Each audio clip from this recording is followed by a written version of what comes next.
All right. And now we're up to 87. I So know. it's growing. How exciting. It is. It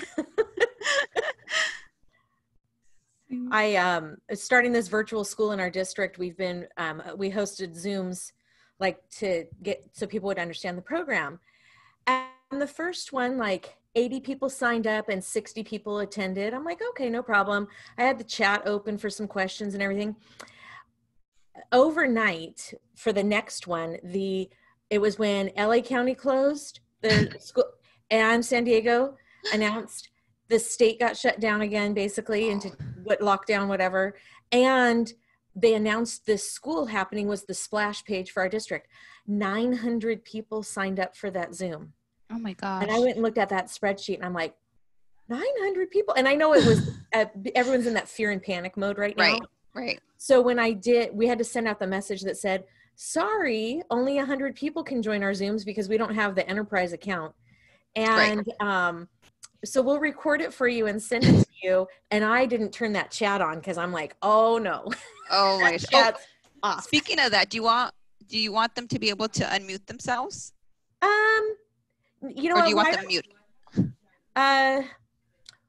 We can let them be adults. I mean, okay. And then I'll just say, if someone's in there, then I'll just go kick them. And I'll try to find if there's noise coming. You know, sometimes there's background noise and people don't realize. And if I'll try to find it. People are getting better at that, I think, by now. Yeah. So yeah. It's good. Yeah. In the beginning, cool. It was. It was rough. Yes. It was rough. All right. Okay. Do you want me to go ahead and let them all in? Okay.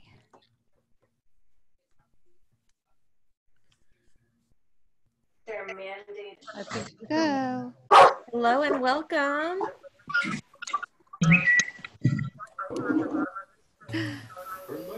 Right. Hello, we can hear some of you, just so you know. Hope you guys are ready to really get in there and get engaged, because this is a very interactive. So we might even hear you on your phone calls, so you might want to make sure you're muted, or we can mute you. It is 2:30 here, 11. Uh-oh. There we go. There's a whole bunch of Paris Elementary people in this. There we go. Let me do this. Because you.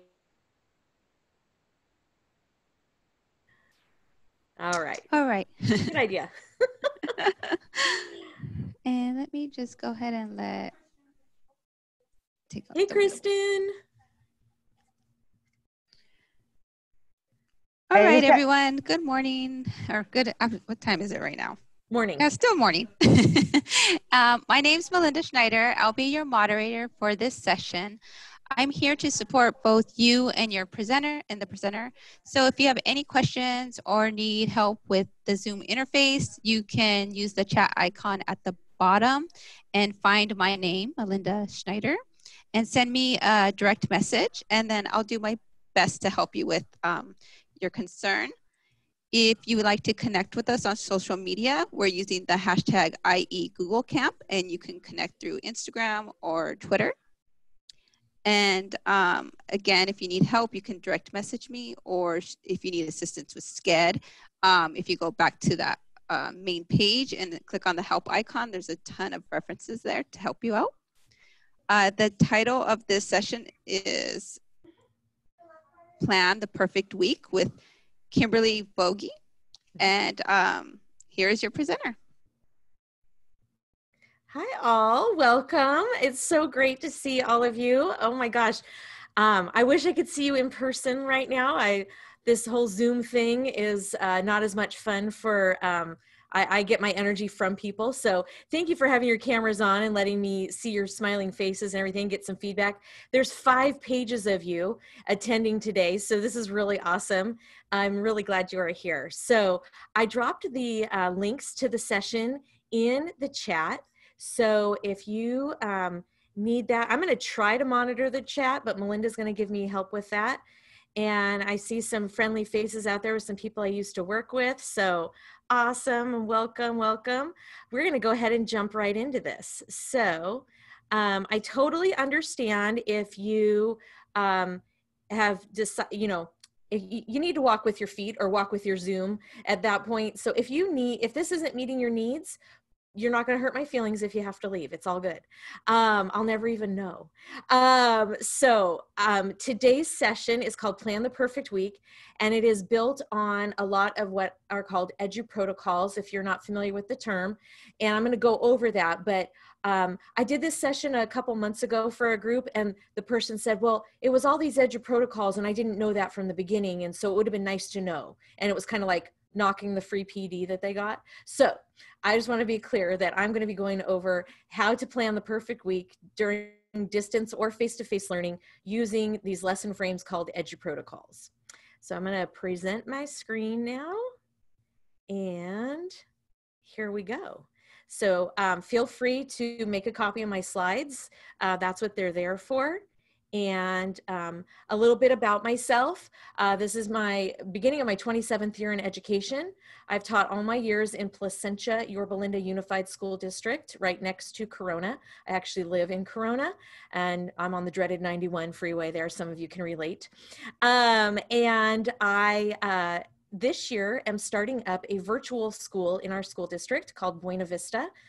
For 18 years, I was in the classroom, and then 7 years as a digital learning instructional coach, TOSA, other duties as assigned. And then my position was eliminated, and I was returned to the classroom this past year and rocked the world of 22 of the most amazing fifth graders as we transitioned into distance learning pretty seamlessly. So this is just a little bit about me and how to get a hold of me if you need to. And I am of the belief, John Carippo, one of the lead learning officers of CUE, says free tech support for life, and I fully believe that. So don't ever hesitate to email me. So edu protocols are basically instructional lesson frames that put that pedagogy first of solid lesson design using research from Hattie and Marzano, Bloom's, all the heavy hitters, the name dropping that you would know, and does it in such a way that students really start to own their own learning. And I can use these across content areas. I start them off with really easy, fun content, so it's low cognitive load for the students, and then we build up to their level of what they need to be reading, and we get into the content, and the kids are able to access it. It got so amazing in my classroom that students were asking for edu protocols. They were asking to write, and they were starting to quote me to their friends when their friends had questions in the Google Classroom about the structures that we were using. Like, you guys, she said to own your learning. You guys were just supposed to annotate. So all of those things were just great learning for the kids and for me. And anyway, they are written with UDL in mind, a universal design for learning. It's all over your frameworks, but unfortunately, as you all know, we got our standards first, and everyone flocked to the standards, and then we got our framework. And we never have had the time to maybe go in and unpack the framework, which is where you will see UDL. And a lot of people think that that is a function of special ed, and it's actually a function of general ed. And so we've got to take all of these things into consideration, especially now with the diverse strengths that our students are going to have when they come back to the classroom virtually. I mean, I think there'll be very few of us that are actually face-to-face with our students. So here we go. What I've done in here is kind of giving you a big picture overview of how I came up with this. Then we'll get into the specifics of the weekly planner. And then I have some edu protocol details for you. There won't be enough time to do all of the edu protocols in here, but I have some really amazing resources for you that I think will be helpful to you as we go down this new adventure here. So big picture, the things I've learned from using edu protocols this past year is to heavily rely on formative assessment that was quick and easy. And I wasn't carrying around a pack of papers to grade all weekend in my backpack, and they rode from Corona to Yorba Linda a couple times.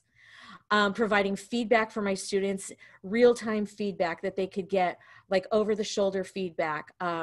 John Carippo calls it teaching while walking, grading while walking, and now we'll be grading while viewing a Google slide possibly.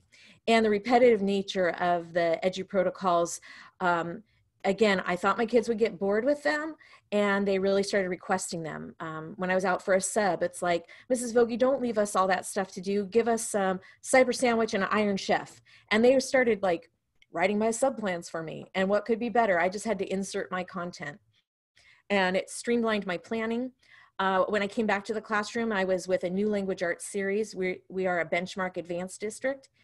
And literally the first week I planned language arts, spent like 6 hours and tears planning. And so I called John Carippo, the author of the book, Edu Protocols, and I'm like, how do I do this? He's like, what standards are you teaching? And I told him, he's like, oh, okay, you need to do a cyber sandwich and a mini report. I'm like, oh, okay. So I stopped looking at the 16 mini lessons that were on the page in front of me, and I started going to what I know as the teacher and the art and craft of teaching. So let's see. Oops, there we go. All right. Oh my goodness. Okay, so I mentioned that this is based on Universal Design for Learning, and this is a little thing that I have created for my teachers when I was an instructional coach. I went to a UDL training with Katie Novak, and I was really inspired. I know you can't see what's on here, but you'll be able to get the link. I want to explain it, and then you can even email me and I'll send it to you in Word form if you want to change this for your district. So if you go look up UDL or Universal Design for Learning, you'll come across the cast.org website. And these 3 colors will be the color coding for the different areas of multiple means of representation, action, expression, and engagement for our students. And what I did is I took the 3 big bullet points under each of them and all their subpoints. And in this column, I listed all the things I have in my district or trainings I've been to. I think that we as teachers have so many tools that we forget which tools we have in our toolbox. So let's reevaluate and take a look at those. Then around the outside edge, I put down things I need for lesson plan building. Bloom's taxonomy, Marzano, depth of knowledge. Across the bottom, the technology and the 4 C's. We're an AVID district, so I have the Wicker strategies, cooperative learning, and formative assessment. Little reminders while I'm lesson planning what I need. And then to always keep in mind that I'm planning for GATE learners, accommodations for my students with special needs, and my English language learners. My big idea here was that this could kind of be like a placemat for planning, and I was going to print it on like 11 by 17 paper, keep it folded in a Clearview pouch in my lesson plan book so I could whip this out at any time and just kind of have it there as I'm planning to meet the needs of my students. This also went hand in hand with my creation of hyperdocs, because hyperdocs are like the ultimate edu protocol because they're a frame for learning. So that's one of the tools I have in here for you to help kind of supplement your understanding and your lesson planning as you go through this. The other thing I've done is I have taken all of the English language arts anchor standards from our Common Core, because the anchor standards are the same K-12, and they are here in the left-hand column. And then all along the top are the various edu protocols, so that you can feel like if you ever have to prove to your principal, like, what's this edu protocol? And are you really teaching the standards? Boom, here's the anchor. So that should hopefully be a helpful document to you as you are planning and ensuring the quality of your instruction is meeting the standards. Math looks a little different. For math, the only thing that unifies math K-12 are the 8 mathematical practices. And so I've aligned the edu protocols to the 8 mathematical practices rather than specific domains of math, because the progressions were not a K-12 progression necessarily. And so that should be a helpful document to you to know that when I'm doing these, I am getting all this information, and I am taking care of the standards I need to. Oh, great, Becky. Guadalupe, the chart is in there. Yes, everything is linked on this page. And I think down actually in the speaker notes might be the URL for this document, but once you click on it, you can go there. And again, if you do need this in Word form because you want to make it specific to your district, just shoot me an email and I'll send you the Word document. All right, so that's kind of like big picture items there. Oops. Okay, here we go. There we go. Then I wanted to make sure I was running a quality program for my students, and like, was I getting to all the things I needed to get to? So I broke this chart down into basically the different writing and reading genres and DBQs and infographs. And I listed out the top 3 protocols that would let me get there. So when I'm doing informative writing, I'm primarily going to be using Sketch and Tell, Mini Report, and Cyber Sandwich. So I know that when it's an informational passage in, but always my social studies and science, and oftentimes in my language arts, those are the 3 heavy hitters I'm going to use. And I'm going to do those each a couple times during the week. And I'm just going to insert the content. So my prep time is the amount of times it takes me to change out a link, because the slides stay the same. We use the same slide over and over again. I am like a font snob. I am a graphic organizer snob. I like everything to look like super pretty and all done up. And that takes your kids a while then to decipher, how do I use this graphic organizer? So when I use the same Cyber Sandwich slides over and over again in language arts, social studies, and science, they don't have to decipher and spend the time learning what goes where. They already know what goes where. So it makes learning much more efficient. And then they can get to the deeper part of the learning. So anyway, I set this up for narrative, opinion, argument, DBQ, and infographic, and there's a lot of tie-in over here as well. So, which is good because you're using them across the content areas. And then how I attack planning for the week, which will be reflected in the weekly planner in a moment. This was my kind of how I went through this face-to-face back in September, October. I'm like, I need a pattern. Kids seek patterns and routines. We seek patterns and routines. And so what am I going to do in my math class to get that to that point of high learning? My literacy centers that I was running for language arts, these all started off as whole group activities because I needed to teach the EDGE protocol. And then eventually the kids got good enough at it where I didn't have to teach it to them. And they would come to me in the group and I'd get ready to go over the directions for a Cyber Sandwich. They're like, Mrs. Voge, we know how to do this. I'm like, oh, okay. And they weren't being rude, but like they owned their learning. They were confident. So lady, get out of my way and let me learn, which is exactly what we want. At first, my feelings were kind of hurt because I'm like, they don't need me, but like, isn't that kind of what we want? We want them to be independent. So they still did need me, but it was okay. Then language arts whole group instruction was a lot of our writing and giving that feedback in real time. And then science and social studies. I tried not to balance 4 subjects throughout the week. I would do like a language arts math and then 3 weeks of social studies, language arts math, and 3 weeks of science, because why was I trying to teach 4 subjects during the week? And that really worked out really well. And I matched them to our language arts units. So I tried to align the curriculum as much as possible to have the content areas kind of have some flow. So in Benchmark Advanced, there's a really popular unit all about corn, like all about more corn than I ever needed to know about. And the activity with that was a research report about corn. I'm like, I think we know enough about corn. So we were learning about biomes and I was doing our life science unit. So we did the informational report about biomes. So they were still doing the informational piece. It was still about life science, but it was to something. So I was like eliminating an extra that we had to do. Any questions so far? Are we doing good? All right. So this is basically what I use to drive my instruction during our distance learning and what I'm planning on using once we get relationships and routines built during the fall that we face with virtual learning.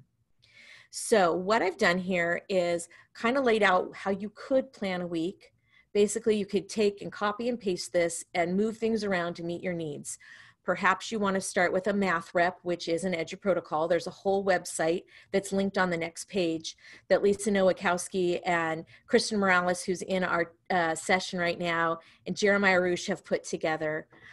Maybe you want to do a CGI problem or word problem. They're called cognitively guided instruction, and I'm not sure that you might know that acronym, but students solve a high level math problem and then they can go on Flipgrid and explain their explanation. I leveraged use of Khan Academy, and we would have a solve me or a number of the day type of thing. We would use quizzes. There's an EduProtocol called Fast and the Curious, where my students were being quizzed every day on material and to see growth over time.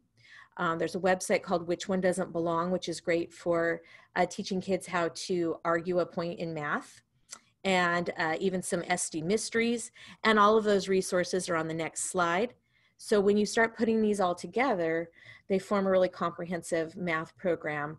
And maybe you start the week maybe with if your math is going to be, I don't know, rounding numbers, we're going to do a Fast and the Curious on rounding numbers because my kids don't know that yet, and that's okay. I'm going to give them a quiz and do a little mini lesson. I'm going to do the formal instruction and quiz them again, and maybe our Which One Doesn't Belong is going to have numbers that maybe 5 of them end with a number greater than 5, and then one of them has a number lower than 5, and so we're talking about which numbers we round up or round down, all those types of things. So I can make it all match into a cohesive week for math. For language arts, my structure was often vocabulary with Fast and the Curious, and I would either use vocabulary from the story or the Greek and Latin roots, which was just a unit that I had purchased. After they did the Fast and the Curious routine a couple of days, and they got to see which words were causing them problems or ones that were hard for them to learn, they would frere a word, which is another EduProtocol, so they get practice with that word. So we're doing constant practice until we take the quiz. So it's practice, practice, practice, practice, mastery is the idea. During much of our time in distance learning, we were reading a novel. And so we were using the EduProtocol called Buka Kucha, which is just a fun way to actually, I introduced it instead of doing a reading log. And I turned it into a novel study, which I've linked in here as well. If we would have been reading more of our informative passages, we would be doing something like a Cyber Sandwich or an Iron Chef, which really work well for informational or expository text. And then we had some daily writing activities as far as grammar with 8-part sentences, random emoji power paragraph, and 8 parts descriptive. And the resources are on the next slide. So all of those are right there for you. So once you build that perfect week, you're just going to go in the next week and insert the new links. So you're going to figure out, if you're using something like a benchmark, what does a week look like? And I'm going to repeat those structures throughout the week. What does it look like when I'm doing a longer novel? What does it look like when I use a picture book? And you can go and repeat that pattern. And it makes sense to the kids. One thing that came out of distance learning is my students liked seeing the whole week. And I taught 5th grade. And you know, in our classroom, when we were there for the day, we just put up the daily schedule. And I never really thought anything of it. And then when we got to distance learning, and I was trying to do the same thing because we were all trying to replicate our classroom, and we learned quickly that we could not replicate the classroom experience. What kinds of things can I put into place for kids to make that easier? And my kids liked seeing, what does the week look like? And I actually have an actual week coming up in the slides to show you that.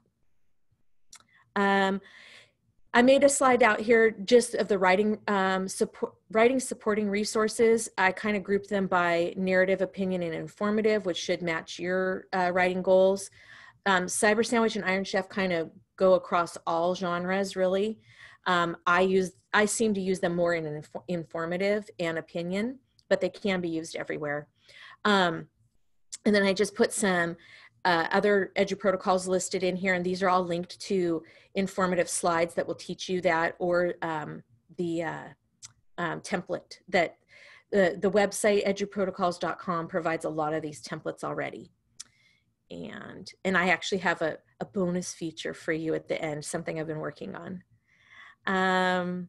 And then here's what social studies might look like. So if I am learning about the events that lead to the Revolutionary War, and we're going to be talking about Paul Revere's ride, maybe they could watch a video. So kind of that flipped learning, and maybe they're going to do a Frere model about the event, and there's going to be a quizzes.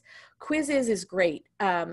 There's so many that are already made, like your work time is cut way down. I think I maybe created less than 10 quizzes all year long because all of them were already made over there, like for my Greek and Latin. I could go find a 10 question about Paul Revere's ride pretty quickly, or find one to modify so I didn't have to work as hard. And then on Tuesday, we might be doing the reading of that topic from the social studies book that we have, which ours is like the Cliff's Notes of social studies. So I would supplement a lot in there. I might have the students create a thin slide to show what they know, some fact they learned. We might look at primary sources and do what's called an 8 parts where we're analyzing primary sources. Then they're going to write me a mini report.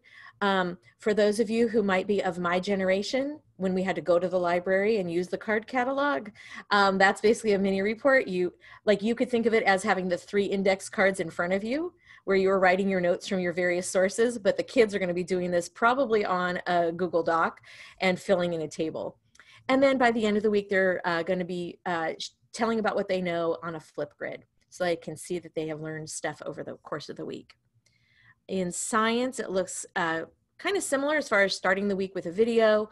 There's some great resources called Labster that have these experiment simulations. I might do a cyber sandwich in science where the kids are getting some partnering done. And then again, the mini report and a thin slide.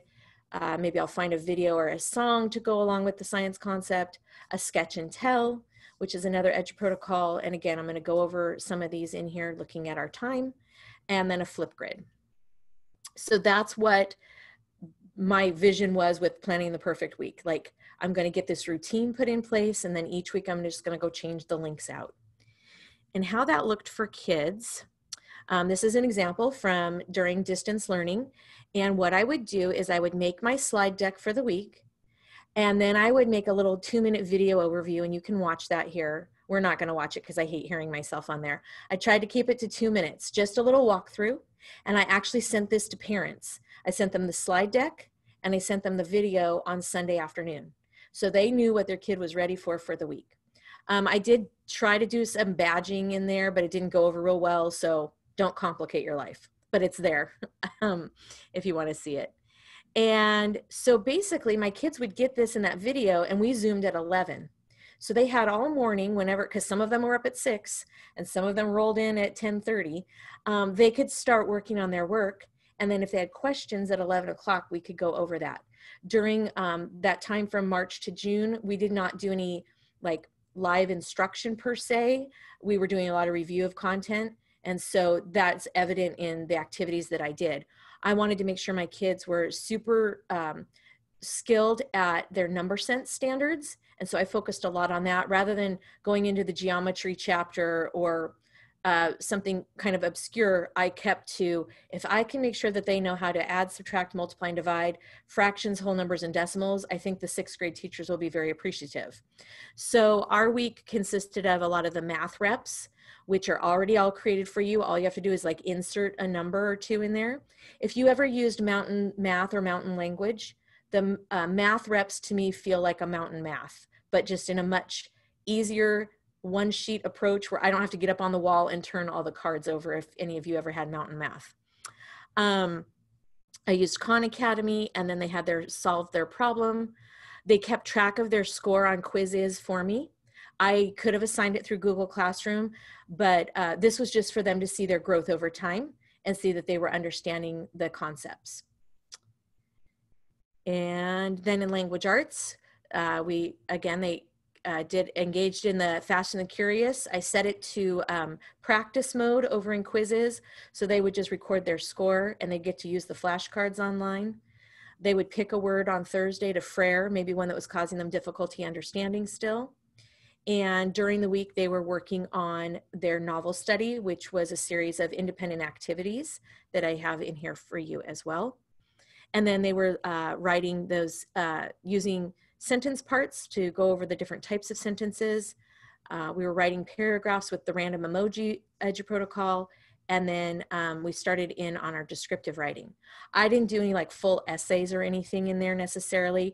We did work on our national park project, which kind of brought all of my standards together. And they did end up writing a full essay, but it wasn't like an essay like the district prompt or anything like that. And then here's an example of what social studies looked like for the week. They watched a video about French and Indian War and read some, brought in their social studies book, and they had to annotate. That annotation set them up for the Iron Chef that they were doing the next day, and then their flip grid. So they got into this nice routine, kind of humming along there, and still interacting with each other when we got into the Zooms and interacting with the content with each other. So that leads us to now the heart of the matter here.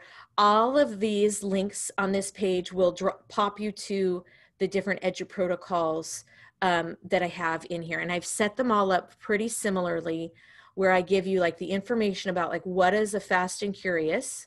So basically a fast and the curious is I give them a quiz cold. Like they don't know the words, they haven't studied them on Monday. And I then give them a mini lesson and I give them the quiz right again. So we see growth in the score right away. During distance learning, I had them take the quiz on their own to practice. In the classroom, it was a little bit different, and that's okay, because by the time Friday rolls around, we're going to take the quiz and see that they know the material. So it was a great way to engage. We actually used team mode on like Thursday. They really liked the team mode where they could then kind of form little groups and kind of, you know, there was they always looked for the winner, but of course I didn't care about the points. That was just kind of for fun. And we'd talk about the words that they were still struggling with. These are a variety of resources. Each of these icons is linked to different places where you can go get quizzes. My favorite is Quizizz. Quizlet is really good for creating flashcards. And a new favorite is Gimkit.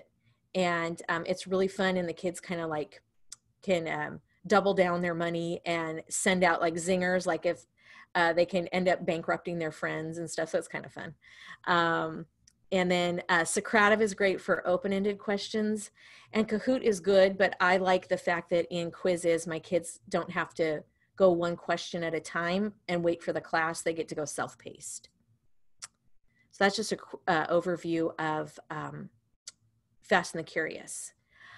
The Frere model has been around forever. This is nothing new, but it's one of our smart starts that I'm going to be doing the first week of school is Frere a Friend. So Kristen and I might be partners, and I'm going to interview Kristen, and I'm going to write her information down, and then I'm going to get to go introduce Kristen to my friend Jennifer and say, hey, this is my friend Kristen, and tell you about Kristen. So it kind of is getting to that deeper level of a friendship rather than the typical signature search that you might do on the first day of school. But with vocabulary and terminology, I put my word in the middle, and then the definition, the facts and characteristics, and examples and non-examples. And I have a really handy, let's see, where is it? Oh, the Google drawing. I have no idea where I got this from, but it's linked in here. And this is ready to go for you. So you could turn around if you had to teach tomorrow, here you go. Like you've got a lesson ready to go. And you have the kids make a copy, and then they go in here and do all of this information to their word or terminology. If you Google math Frere, you will see what people use this for math as far as math vocabulary, or you could even put 1/4 right in the middle there. All of the resources are in here. Anita's saying, how do we get these resources? They're all in here. So I'll, everything's linked. There's the presentation again for you. I link everything. And plus I'm going to give you a way to follow up with me. And then here's the Frere Friend activity. So I'm thinking about how I'm going to revise this for distance learning. I might have to use Flipgrid in there and have the students introduce themselves. And then I go, as a student, I go watch someone else's and I learn about that new friend via Flipgrid then. But the idea is that they get to know each other, and they describe their friend for things they like, what kind of maybe their dream pet if they don't have a pet, things they don't like. And so I'm getting to know someone rather than just finding out what I have in common with them. I know what we might have in common, or maybe share some common dislikes even. So that's the FRAIR model. You can use it for historical events, science. We could put a character in the middle there. Maybe there's 4 characters in the story that we're reading, and each student gets a different character, and they are following that character through the story and adding stuff to their FRAIR as they read the story. So it's really versatile, and it's blank and ready to go, and can be used in multiple ways. The thin slide is like the Swiss Army knife of EduProtocols, in my opinion. This one you can use all over the place. My favorite example is to share what I did with my background essay for the Magellan DBQ. So a DBQ is a document-based question. The series that we use is from the DBQ project, and they were written originally for high school students. So when I bring these down to my 5th graders, it's a little bit much. And before we get looking at the primary sources, they have to understand the situation.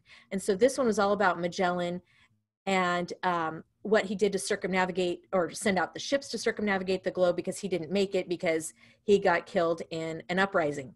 So the whole idea is, would you have helped him? And so we read this background essay, and it's one of those essays, and if you are an elementary teacher, you can definitely relate to this, where you want to stop down and explain every single sentence to the kids, and you kind of are chewing it up for them. And so instead of doing that, I read the essay from start to finish, and I didn't stop. And I told the kids it was like the hardest thing I'd ever done, because there was that, oh, I want to explain. Oh, I want to explain. And what I did instead was, on this slide deck, I put one word on a page, and I labeled which paragraph it was in, and I made it go in order of the essay. And so I was teaching tech skills here. So we're all going to be in the same document together, and student number 2 is going to go to slide number 2. I have my kids in number order, and student 1 always goes to the end. You know, they've been alphabetically first their whole life, so they go to the end of the document. And what they had to do, and I only gave them about 5 minutes to do this. Here's your word. Her word was spices. And then I told her what paragraph it was in so she could go look it up. If you know what spices are, write down an example. Or go to dictionary.com and copy down the definition, and then find a picture. So they were creating the picture dictionary basically for the DBQ for this essay. Then I had all the kids stand up, and we read the essay again. And when we got to that word, now Danica piped in what spices are. So I'm not lecturing. They are doing the lecturing. I'm filling in some of the facts. Then we keep reading, and Irvin tells us about the strait. Oh my gosh, he even pulled the perfect picture because it had the Strait of Magellan in there, which is what we were going to talk about. So instead of me doing all the work, they went in, and in 5 minutes they had this. They are getting the chance to share. Everybody has a turn. Everybody shares. I'm not doing the popsicle stick thing because I want them all to have the buy-in here. And this takes a few more minutes to get through the essay, but they didn't just sit there and listen to me lecture. They were in it. And then we just orally kind of did the questions at the end of the essay, and they got it. Like, they didn't have to go through and do the written work. But thin slides lay the groundwork for other EduProtocols called the Great American Race and Bukakucha. We learn tech skills about working collaboratively and how you impact a whole slide deck. I'm touching my speaking and listening standards. I call it being limiting and freeing. It limits the kids who want to just talk, and it frees up those kids who are just petrified of talking. They only are talking for like 10 seconds. So we're going to build up their confidence over the course of the year through doing this as well. Everyone's answering, and anytime I have my students speaking and or doing the speaking part, they are doing the verbal rehearsal before they write. If you can't talk about it, you can't write about it. So this is giving them a lot of practice with that, and their writing skills really improve with these. And that thin slide can be used at the beginning of a lesson, almost like a KWL chart, which always kind of didn't like the KWL chart because I hated writing down things that weren't right, that they thought they knew. And so maybe if I use a thin slide as a KWL chart, they can record some things they know, and they go back and revise it and strike through the things they were wrong on and write their new learning, so that we revisit that, so that they can like kind of identify the fact that they got there was a misinformation there. The random emoji power paragraph is like the #1 way to get your kids to write. If you've ever had your students ask to write, raise your hand. I'm not seeing a lot of hands go up. So my kids asked for this. It was hilarious, and I'd never had this happen. So I would log into Socrative, which is free, and you open up a short answer question. You could do this in Google Docs, though. You could do this in Google Slides. You don't have to use Socrative. There's some advantages, though. And then what I do, so they log into Socrative. What I do is I go to this emoji power emoji generator. This was created by Ian Bird, who is like the gate guru, if you are in the gate world. And he's removed all the alcohol, tobacco, and firearms. So we're good there. And what my kids do is I usually click the start over button. And the kids have to write a sentence about what the emoji that they see. They're going to write a total of 5 sentences, but I'm only going to give them 1 emoji at a time, because I want them to connect the ideas. I want them to pursue an idea, and I want them to write on demand, because those are all the things that kids have to do. This comes out of the idea that hamburger paragraph that many of you have used, I was instructed in school on the hamburger paragraph. The hamburger paragraph does not work. We don't get good writing from the hamburger paragraph. So let's do something better. So this is the better. So my kids write a sentence about a cat. So I'm going to say, there was an angry cat walking down my street. And then, oh, that emoji for whatever reason isn't showing. So I'm going to do, there we go. All of a sudden, the cat realized it was Wednesday, hump day, and was out looking for his friend. The camel can mean anything, right? As long as I relate it to something. I could have written about a camel, or the fact that I associate the camel with hump day. And then when the cat came upon his friend, he realized he was so happy to see his friend, had hearts in his eyes because he felt that sense of love and friendship. And then they had to address the elephant in the room and talk about something that was upsetting them. See, I could maybe say that clouds were floating by that were gray like an elephant. So I could bring it in any way I want to. And then the elephant they had to address in the room was the fact that the cat was really getting in the way of the kids crossing the street. Now, super silly story, and that's okay. I know I never take a breath, Noah, sorry. I'm too excited about this stuff. So that's my silly story, and that's fine that it's silly. What we're gonna do now is, it's in Socrative, and my kid, I can pull them up on the screen.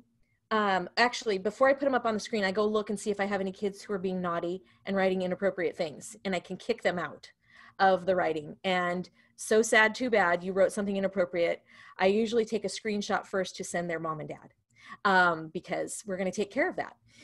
And then I pull them up on the screen and we start looking. Who used some adjectives?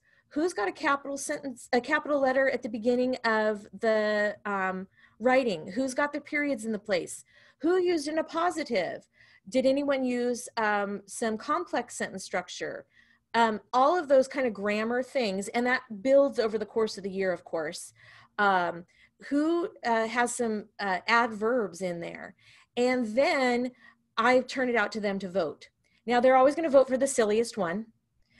This year, everything had to deal with Thor and, oh, I can't remember what the other thing was, but always the silly ones get the votes, and I don't really care who votes. What they're seeing is that they're writing for an audience that's larger than me. And so they realize everyone's seeing my writing, so their audience has expanded. And then we're going, like I said, the vote doesn't matter. I pick one of those and I give it to them for part 2 of this, which is called Nacho Paragraph, because it's not yo paragraph, right? And I have a nacho paragraph right here, example. And I copy and paste one of them for them on here. And I usually pick something that has some good structure, but there's some stuff wrong with it. And I never say who it belongs to. So there's the anonymity there.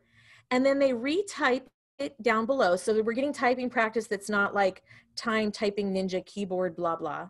But they have to fix the run-on, add 4 adjectives, add 2 adverbs, add in a positive, and underline the nouns. So this is a whole lot more engaging and way more fun than on this worksheet, underline the subject once and the verb twice.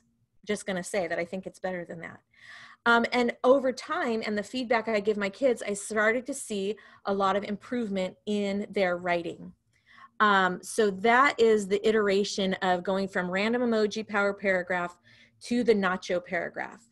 But I would even put in tier 3 vocabulary in here and integrate science. So during today, you have to use, we were learning about the water cycle, so you must use evaporation, condensation, and precipitation. So I'm gonna check over here for some questions. I see some little chats going on and I'm making sure, yes, steal all of these ideas. Everything, I've got some, yes, I use Socrative with this, Kristen. I think, do I have it? I do have it linked here. So Socrative is free. And what I would do, let me minimize you guys real quick. Log in and I go to the teacher. You would, you know, if you were my student, you'd go to student and you have a room in here basically. And then I go right here to short answer. And I just type in emoji because they don't need to know what the question is because it's going to be on the screen. And I allow unlimited responses because someone will always press enter after they type their first sentence. And so that's a mistake. Then I also require their name, of course. And I can't show you what this looks like because I'm in here as a teacher, but basically it gives them a blank spot to type. How I might use this for science. Okay, Becky, great question. I give them some content specific vocabulary that they must use.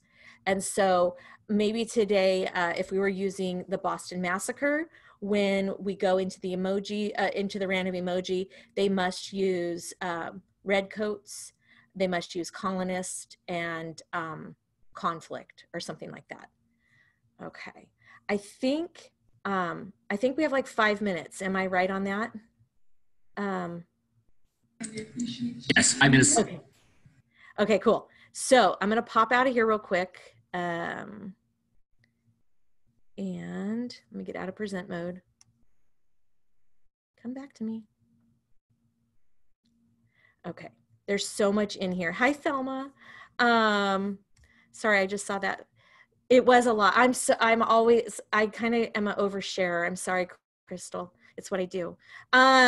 So there's more Edu protocols all in here that you know.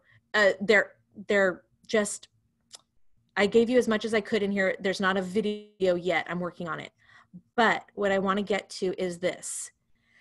So I have a Facebook group that you're more than welcome to join. And every day this month, my friends and I have been doing PD and they're all recorded. So it looks, oh, I closed the document. Okay. So you can go into my Facebook group and become a member. We don't have to be friends. You don't have to tell me anything about yourself. I'm happy to. And I share everything. I overshare. The group has grown into over 1,200 educators searching, sharing, and seeking ideas. Let's see if the link is right in here. Let me see if I can put that in there we go. So there's the link for the Facebook group. Oops. And also in here, just so you guys know, I have the alignment documents again. I have templates, the Edu Protocol websites in here, the UDL placemat. I mentioned HyperDocs being the ultimate Edu Protocol, and this is my HyperDoc builder. So there's you could go through this for a little while. And the other thing I'm working on is a huge, let me see, I'm going to stop sharing. I am working on a huge spreadsheet of all of my EduProtocol templates with examples, and it's almost ready to go. So I can guarantee that I will put it in that Facebook group. I will tweet it out. So if you're on Twitter, you need to follow at kvoge, 71. Now you all know what year I was born. And anyway, we only have a couple minutes left, and I know I went really fast, but there's a lot of stuff in here that you can learn on your own really easily too. But I'm here for you, and so you can totally reach out. So if you email me, I will get back to you. I am building a virtual school right now, so it might be give me some hours. I'm taking care of my dad. He had rotator cuff surgery, so I'm a nurse too. So give me a couple hours, but I usually have a 12-hour response time. So pop in a question if you need to, or let me know how I can help you. And have a great rest of your time. But I'll hang out for a couple minutes. Thank you, Kimberly. That was amazing. Really appreciate it. Thank you. Everyone, so thank glad. you for attending as well. Yeah, great. There is a lunch speaker for the equity series, and that link is back in the sked. If you want to do that, grab something to eat, and you can watch the speak. Kimberly, it's amazing. Thank you. Appreciate your time, guys.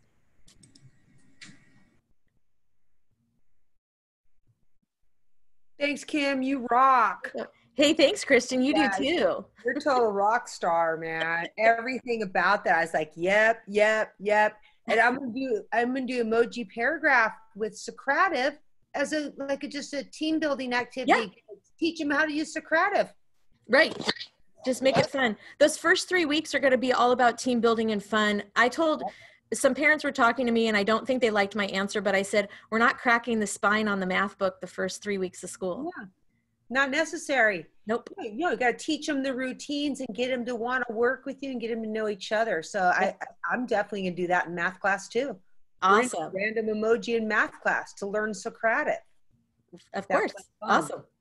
Yeah. Crystal. Go get a glass of wine. Oh, what? Go get a glass of wine. You just rocked it. Oh, thanks. And only 1 cup of coffee today.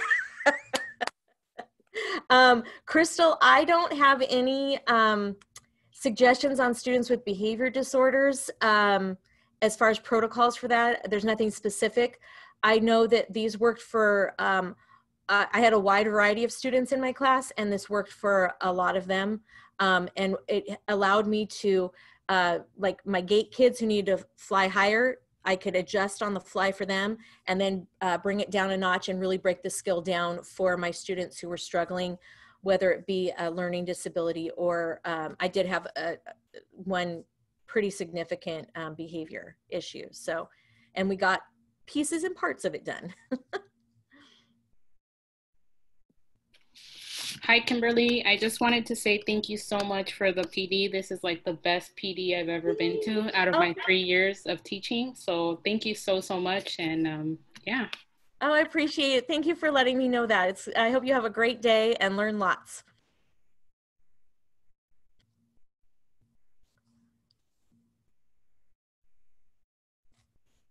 All right, guys. Just let me know if you have any questions. Feel free to unmute. Pam, I'm not sure what the recording is going to be. That's going to be through the Google Camp people.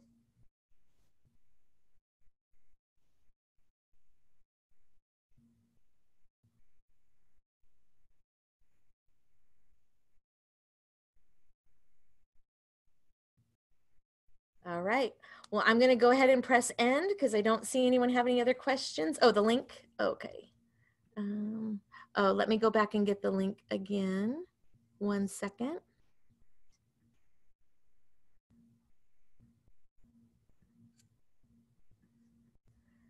Okay. There you go.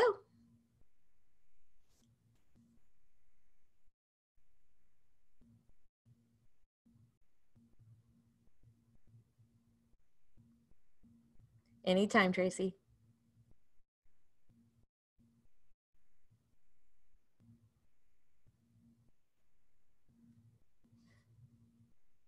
All right, guys, have a good one. Enjoy the rest of your training today. I'll see you on virtually somewhere, I'm sure.